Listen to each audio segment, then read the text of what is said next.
How did I get involved in this?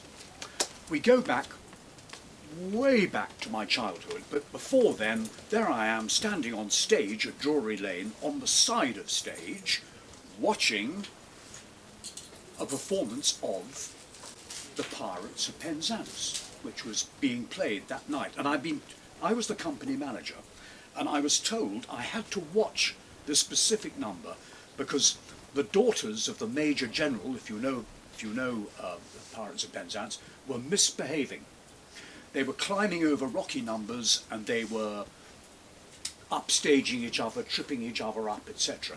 So I stood there, looking quite stern in the wings like this while you were all on stage mucking about.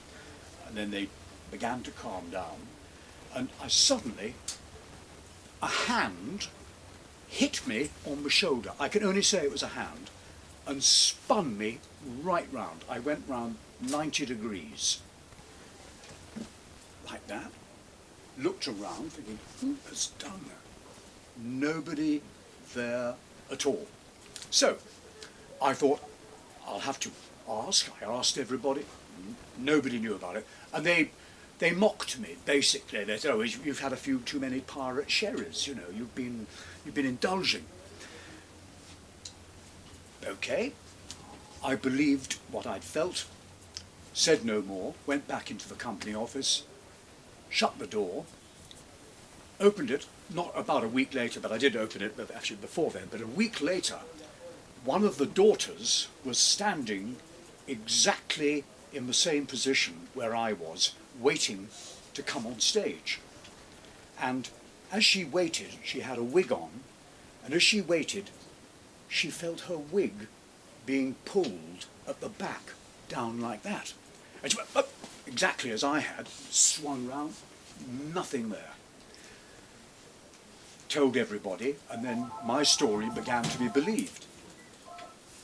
Where we were standing was in the direct path of Dan Leno coming from his quick change room, which was the company office, onto the stage.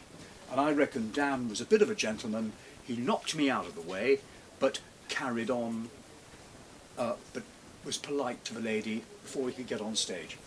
So that was my first experience at Drury Lane. And from then I thought, this is back in 1981. I thought I'd had some experience, little experiences before then, and I thought I should write them up and begin to accumulate what is been a fascinating hobby of stories told to me, or I have possibly read about some of them, but the majority are fresh and new. And I think the thing about theatre ghosts is that I'm not an investigator who goes out with a camera or with a thermometer or a tape recorder.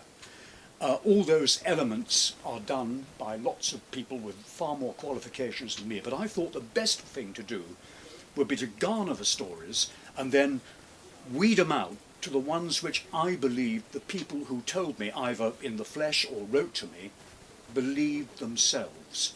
And so this is the basis of my book. They're the stories which I believe are genuine. I mean, theatre ghosts, well, ghosts in particular, we all believe, do we? Are we all believers? Yes.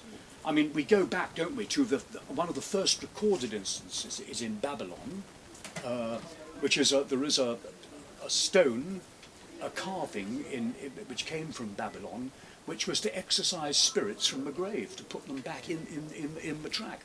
And then Pliny the Younger, you know the story, does anyone know the story of Pliny the Younger? No? Well, Pliny the Younger was the nephew of Pliny the Elder. And Pliny the Elder died during the eruption of Vesuvius in Pompeii. Pliny the Younger was staying with his uncle in the villa across the water and witnessed the destruction. And he wrote a very famous passage about the destruction. It's the completely contemporary account of the destruction of Pompeii, and he was a man of letters, and he wrote a fascinating letter to a gentleman called Licinius Sora. You ever heard of this? You know this letter?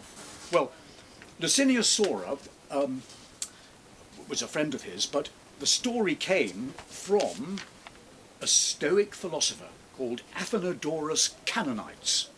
And Athenodorus lived in Athens, and there was a house in Athens which no one could live in because a ghost would appear, rattling chains, etc. This is what's said in the letter, and generally disturbing the atmosphere and making people not stay there.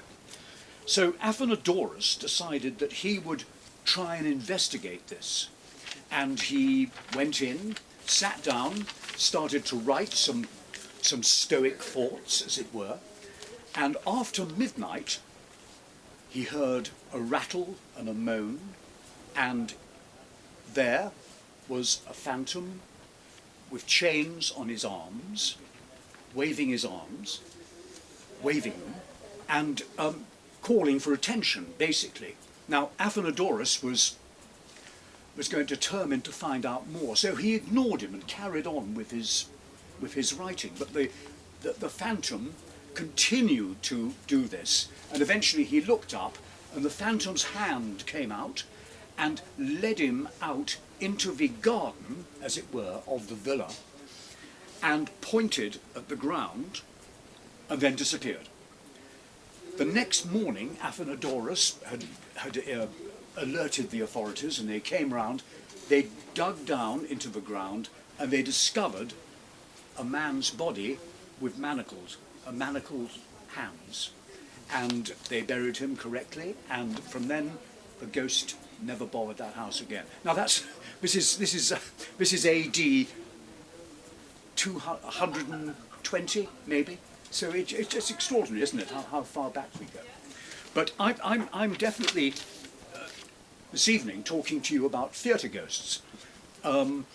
Theatre ghosts, British theatre really started. If we forget the mystery plays, which were done, other religious plays which were done in churches and in the open air in marketplaces in the Middle Ages, British theatre really started in the Tudor times with the beginnings of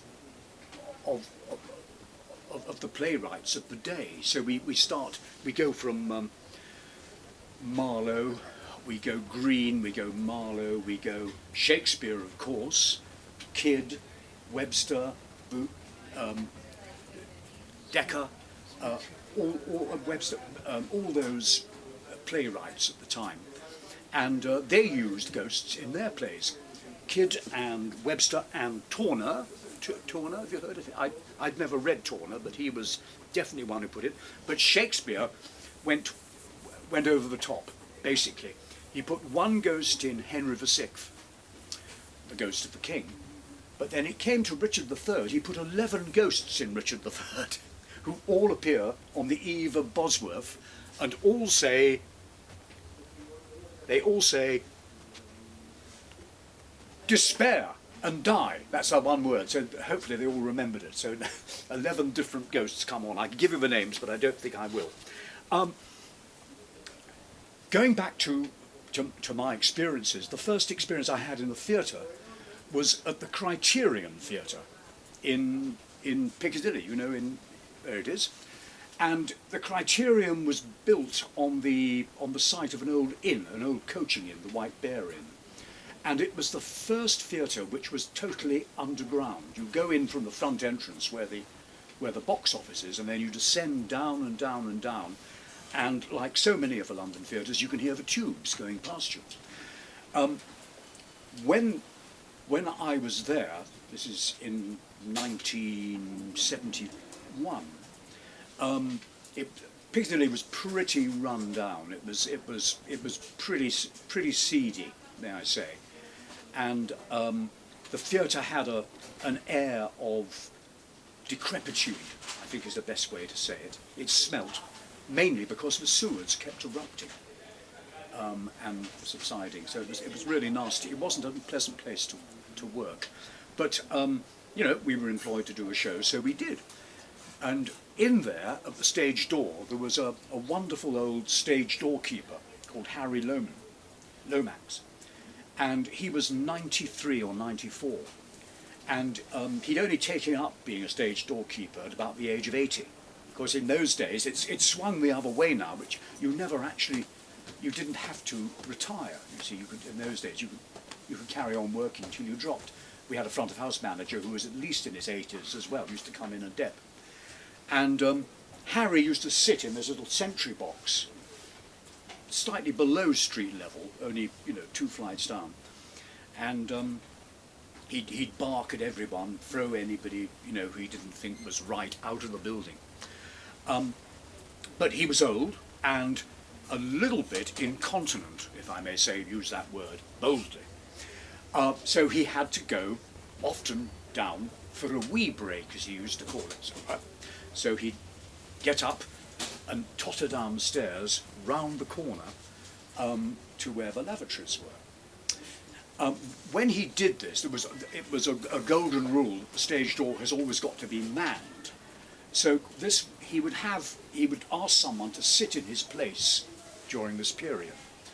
So he had a girlfriend who was, well, she was a friend anyway. She was about 60, and she was a front of house bar lady. And she used to come in often in the afternoons, sit with Harry, talk to him before she went on duty. I was there one afternoon working late, and it was, I mean, really dingy. This corridor was dirty and smelly, and it was a bit like a bunker, like an underground bunker. I sitting there with the door open to get some sort of ventilation, because there's no natural air in those days in the Criterion. And I thought I saw from the corner of my eye, I believed I saw something walking past me. I was so convinced, I shouted out, "Hello? Who's that? Who's that?" Silence. So I went out, and there was Harry talking to this lady. I said, "Who came out now?" He said, "No one. No one at all." So anyway, I went back, sat down, forgot about it. 2 days later, I was in the office again, and Harry was at the stage door, and it was time for a wee break. So Harry stands up, goes down, the lady takes his place, and he disappears round the corner. From the other corner comes out a lady in a white dress. She thought she was an understudy, one of the actors, and said, "Hello." No reply. So she thought, "You're a bit of a stuck-up bitch. Aren't you going to say hello?" Nothing came back. I heard that. And then Harry came round from the other side and walked right through the woman in white back to his place. As he did that, she screamed as if she was being throttled by Jack the Ripper. And we all leapt round, or anyone was in the building came running out to see what was going on. And she was shaking like that. Harry had no clue whatsoever that he'd walked through anything. He couldn't understand what had happened. But she was definitely scared witless. So that was the Criterion. And in the Stalls bar, if you go there, there's a nice big oil painting, and it's of Mary Moore, who was she was Charles Wyndham's leading lady when Charles Wyndham had the lease of the Criterion before he moved and built the Duke of York's, Wyndham's Theatre itself, and what it became, the new theatre behind it, which is now the Noel Coward. So that's Wyndham's. That's the Criterion for you. Round the corner from here, of course, we have the Garrick Theatre, where Hamnet is on at the moment, and this was built by W.S. Gilbert, and they dug down. They kept digging down because all theatres, mostly the auditoriums are always below street level, and eventually they found an underground river which started to rise. So he wasn't sure whether he would let the fishing rights or continue building the theatre. But anyway, he finished it off as a theatre. And it was taken over. It's haunted, we believe, by a rather flamboyant actor called Arthur Bouchier. He took the lease of it, and one of the remarks was of his Hamlet, even murder cannot be as serious as all that.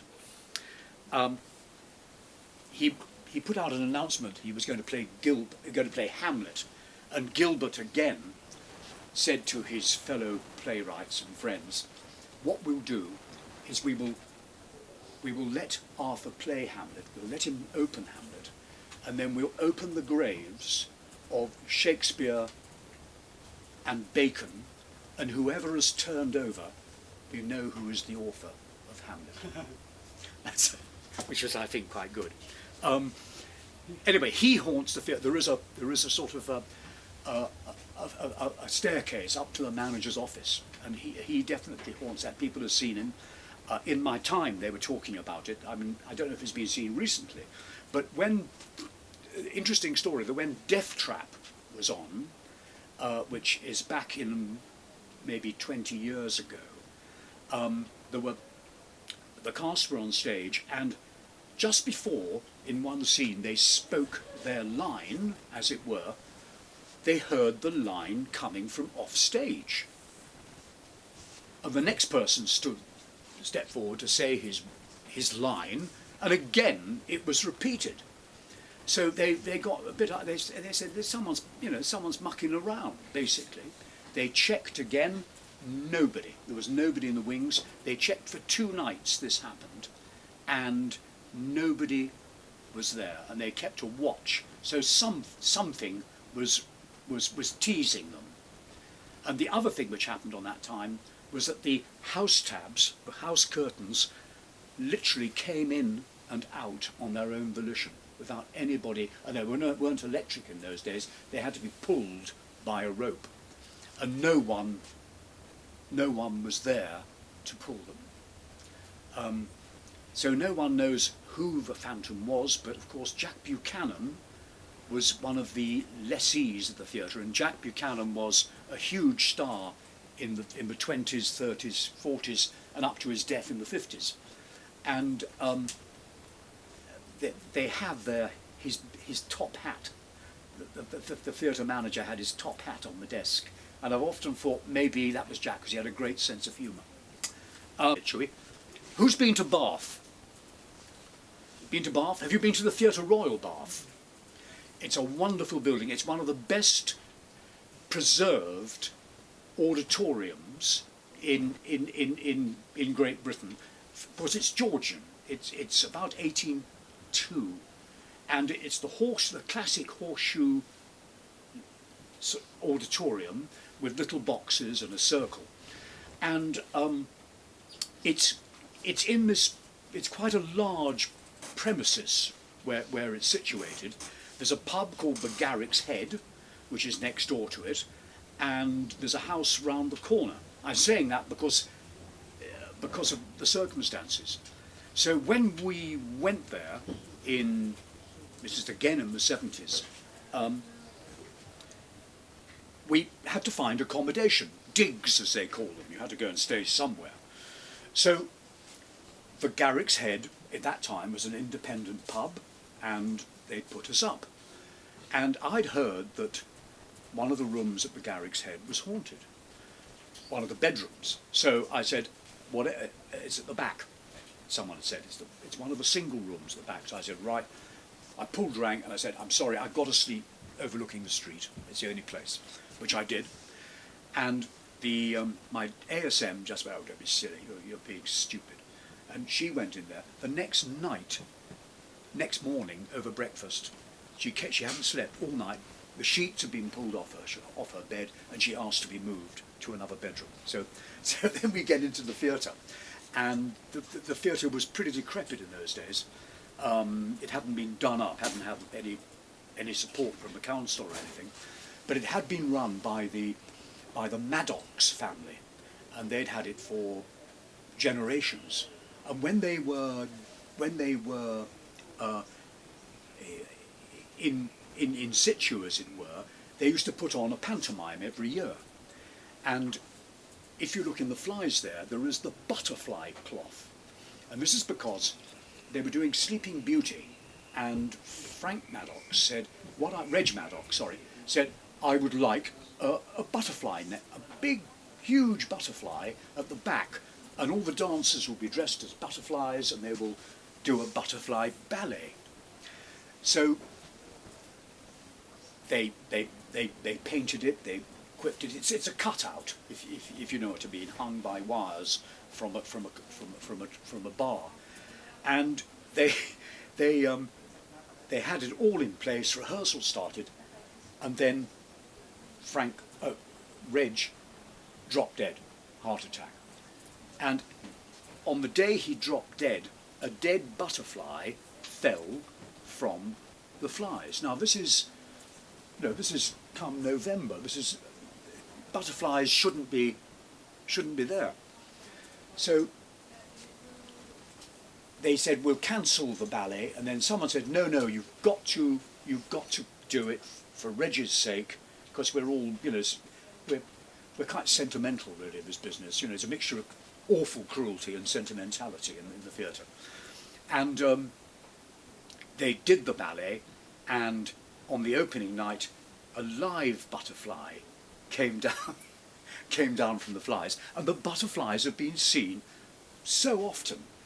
Dead ones when someone is going to die, like Anthony Quayle, who had a company called Compass, and he used to go around the country doing plays. He was very passionate about regional theatre, and he couldn't get to Bath, and on the night he died, a dead butterfly fluttered down and landed on the stage, which is extraordinary, really, because they were real butterflies. This is the strange thing. Where were they? Where did they spring from? No one knows. They were just there.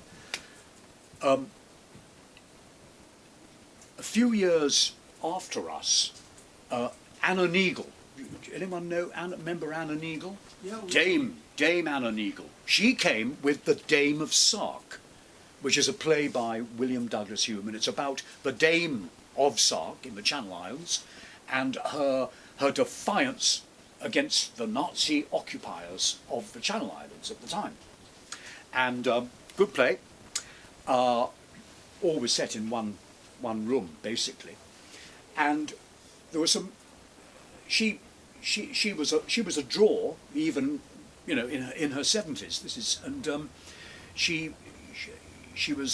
they were doing the play, and there were two Canadian girls, tourists to Bath, who came in, and they sat in the dress circle, and were sort of, okay, it's English play and all that sort of thing, and get to the interval, and they noticed there's a lady sitting in one of the boxes, very close to the stage, and there's something not quite right with her. So they look at her, Anyway, end of interval, bar bells go, everyone goes back to their seats. It's time for Act 2. As the house lights begin to go down, the girls see the figure in the box transforming into a cloud of smoke, as it were. They get to their feet. Oh, what's going on? The curtain goes up. The cloud of smoke drifts on stage and stops next to Dame Ada, who hasn't seen it. Her back's like that. She's looking out there to the audience. The other actors all see it on stage, and they move backwards and exit without causing any disturbance to the show. And by this time, the audience have seen this and are in panic mood. They're screaming and shouting, and this is a lot of people. It was a good house, and they stood up, and they climbing over the seats to get out of the theatre. Dame Anna carries on with her opening speech, ignores the cloth, but then they someone from stage management brings the tabs in, the house curtains in, and that was the end of the story. Was she? I mean, there's lots of stories. There's a story that it could be Sarah Siddons, who, of course, who the great tragedian of the early 19th century, Kemble's sister, who started in, she played Bristol, Drury Lane, of course, for Garrick, but she wasn't very good. He sent her back out on tour, and she, but the Bristol company would often come to Bath and vice versa. They'd do a show in each venue over a couple of days, because it's not far. So that is one theory, that she haunts the Theatre Royal Bath, as it is said she haunts the Theatre Royal Bristol. But there's another interesting story. It was that Beau Nash, who started put Bath on the map, because he turned it into a flourishing spa, and of course had the gaming rights to Bath, because they were terrific gamblers, the Georgians, and they apart from the balls and taking the waters, they'd spend a lot of money gambling, and he took a percentage of the take, and he had many girlfriends, and one of them was a lady called Miss Popjoy, and she, I'm just going to get her name, Juliana Popjoy. She was his last mistress. He died, and when he died, she left Bath and walked to Warminster, which is quite close to Bath, and she lived in a tree, literally in the hollowed out part of a tree, for the rest of her life. When she knew her time was up, she came back to Bath and was found dead on the doorstep of the house where she and Nash had lived, which is right next door to the theatre. Now, next door to the theatre is no longer part of the theatre, but it is. I think it's an Italian chain of restaurants. But in the old days, it was a restaurant called Popjoy's after her, and very upmarket, beautiful stuff. So people from the bigger hotels in Bath would send their customers there for an evening meal. And one evening, a man came, and he came a little early for his table. He was on his own. So the maitre d' said, "Oh, well, would you like a drink upstairs?" And he said, "Yes, why not?" So they took his order, he got a drink, and he went upstairs to a sitting room above the ground floor part of the restaurant. As he came in, there was a lady sitting where you are, about there, and there was a sofa. So he said good evening, and she ignored him. He sat down on the sofa, was about to lift his drink, and he felt something was sitting next to him. He looked round, the woman had gone, and next to him was this old hag in rags. Screams, of course, commotion, walks from the restaurant. Doesn't walk, he flies from the restaurant, and again never comes back to Bath. But I reckon what he saw was Miss Popjoy. But it's a cracking good story. So let me think. I know where I'm going to go. I'm going to go down the road to the Haymarket. Now, everyone says Drury Lane is the most haunted theatre in England, but I reckon it's got a pretty good rival in the Haymarket, the Theatre Royal Haymarket, which has been there since, rather like Drury Lane. They're late Georgian theatres.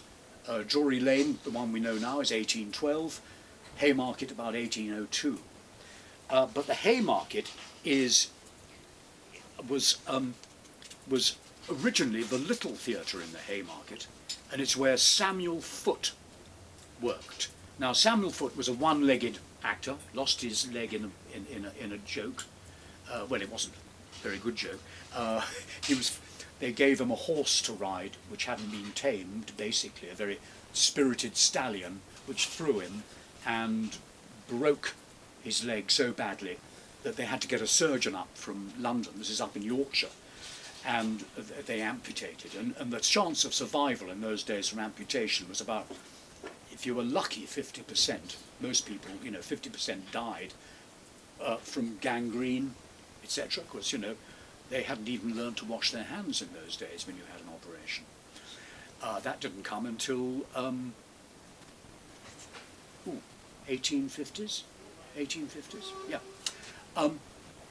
So he took the theatre. He had a wooden cork leg, and his little theatre there's only one little bit of it. It was next door to the Haymarket, but they pulled it down.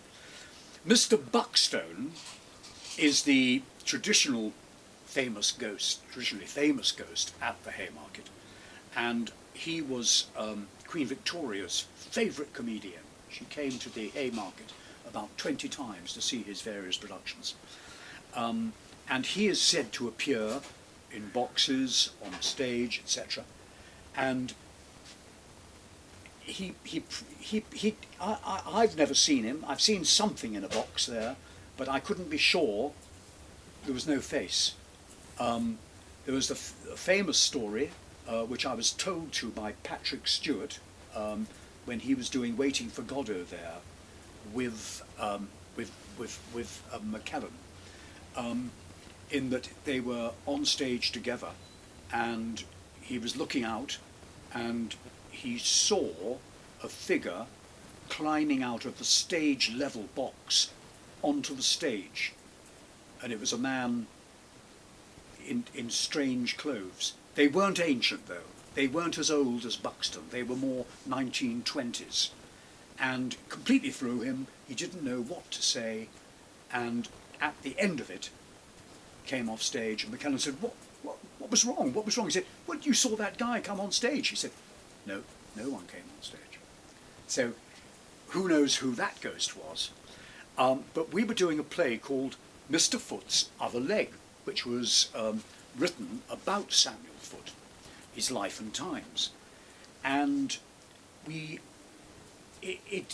was a very well written play, but at the end of the play we have the curtain call, and that's in order of seniority. So the star usually comes on last if he's not on stage and calls everyone on.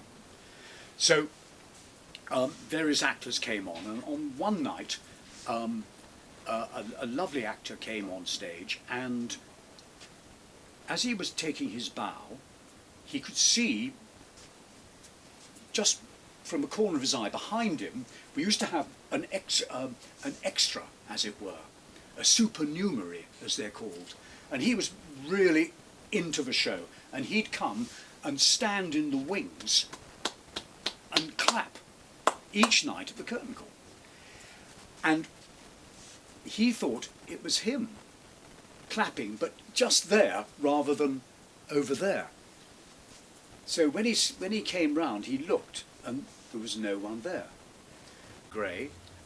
I believe I was pushed out of the way by Dan Leno, and Dan Leno, in our company office, which is a little tiny room, it was only from there to here, it was a quick change room, but we used it as an office, and there was a mirror on the wall, and they said that his face occasionally appeared there, and this was confirmed by Lupino Lane, who played Panto after him back in the 1920s, because he died about 1940.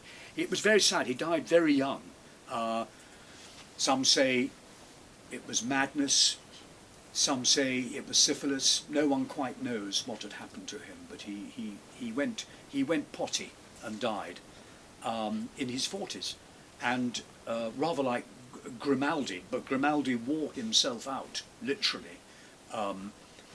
He was a tumbler and an acrobat, a clown, and what he did was so strenuous that he just ruined his body, literally all the limbs. He used to run from Sadler's Wells to to the Theatre Royal, Drury Lane, in 12 minutes. Now, you try and do that. He had legs of steel, they said, and he could do it in his prime. But he's been known to, people seem to have seen him there. A musician I know saw him when they were doing the Four Musketeers with Harry Seacombe, and he suddenly popped up from a stage bed, and everyone said, "Who's that?" There were three of them going out, and they said, "We don't know. Who is it?" And they got out. They thought, "That's strange. We've never seen anyone like that." And they did a bit of research, and there was this figure with clown's face, a nightcap, Joey Grimaldi. There was a very great old theatre manager there, and he used to have to look after the guests. And when Four Musketeers was on, he was asked to look after some Americans who'd come over. And he had drinks laid out for them in the royal retiring room behind the royal box. And in the interval, one of the Americans said, "Are you enjoying it?" He said, "Yes, great, but who's the little guy who keeps running around, He's very funny." And I said, "Well, I don't know, so Harry Seacombe's a bit fat. I don't think it's him, he's funny, but he doesn't run around too much." Anyway, end of the evening, went to pick them up to take them round to meet Harry Seacombe, and takes them over the front of the dress circle, royal circle, and there's another pass door backstage on the stage, on the auditorium right, which was the Prince's side, the Prince of Wales's box, and that too had a retiring room. And as they went through the retiring room, one of the American had asked him, and he said, "That's the guy." And there on the wall was a photo of Dan Leno. Story, eh? Spoken to any mediums or? Yes, there is. I've stayed clear of them because I wanted to, my intention was to get just general stories from people rather than from a medium. But I did get a very large account from a medium who went round the theatre with the manager I was just talking about, and she identified many people there. She even identified the man in grey, she says, and it's very explicit, the story, and I've kept it in her own words because she's genuinely convinced of all the people who haunt the lane. Which is interesting, but I'd just like to, if I may, I'll carry on with a strange. Are you interested in superstitions as well, or do you prefer ghosts? No, anything. Go for it. Anything. Well, I'm going to put this up. Okay, can you see that? Yeah. Well, you can't say it, can you? Macbeth. I can say it here, but you never mention the word in a theatre. It's bad luck. Now, why is it bad luck? Okay, I'm going to tell you. Do you know? Right, I'm going to tell you. Macbeth was written by William Shakespeare in about 1604, and in 1603, James I had become the King of England and Scotland. It was the first time that any monarch had ruled both countries. And the Jacobean era came to pass, Elizabeth was gone, and everybody made a fuss of James because it was in their interest. They had the King's Men as players, that was the name of Shakespeare's company. And James was very interested and very anti-witchcraft. He wrote a book called About Demonology, and James has, demonology written, which was a diatribe against witches. And there'd been Scotland is full of witches. I don't know if you've been there. Have you been to Scotland? No. Yeah. Well, it's more hauntings, more witches in Scotland than any other parts of Great Britain. And there'd been a big witch trial up there because they had, the witches of Berwick had, the story went, had tried to stop James, had sailed over to get his bride, who was Anne of Denmark, and they conjured up a storm to sink the bride to be, and maybe the king to be. Anyway, it didn't happen. Anne landed safely. They had 2 or 3 children, and Charles I and his brother, who died early, Henry, his elder brother, and in 1606, Anne of Denmark's brother, the King of Denmark, came over to say hello. So James was a great party giver, party lover, and he decided to entertain him very royally. And Shakespeare was asked to write a play. So Shakespeare wrote a play, which is Macbeth, and it's about the, in it, there is a lot of references to James's direct ancestors, the line which went up, because Macbeth, of course, was a real character. He was a maverick king, but much maligned. In fact, he killed the tyrant, who was Duncan, whereas Duncan is made to be a nice old man, and Macbeth becomes a tyrant. But for theatrical purposes, Shakespeare knew how to whistle up a storm, as it were. And he wrote the play, and they performed it firstly at Hampton Court, in the Great Hall at Hampton Court, and that was the first time that something went wrong, because they had Richard Burbage, who was the great actor of his day. He played all Shakespeare's big parts, and he played the Thane. But they had a young lad called Hal Berridge playing, because there were no lady actors in those days, it was all men, so they had young boys to play the female parts, and he played Lady Macbeth. And just before the performance, he falls very ill. So first, whoops, what do we do about this? How do we get out of this one? So Shakespeare had to go on as Lady M. Now, whether he shaved his beard off, I'm not sure. But then no one knows if he actually wore a beard all the time. But of course, Shakespeare, of course, was equally famous in those days as an actor as he was a playwright. Anyway, we get through that. It's not done again until 1611, so there's a gap. I don't think James was particularly fond of the play. It was a bit too dark. It's set, if you know the play, nearly all the scenes are at night. It's very claustrophobic. It's evil. You know, you have the witches, you have everything. And they played it at the Old Globe, and then 4 years. Sorry, this is really a bit. This is stretching the curse a bit. But the theatre burns down, of course, with a cannon fired and King Henry VIII. Of course, it's as it is today. Then play goes out of fashion. It's picked up again at about 1721. Oh, to 1672. Sorry, in Amsterdam. A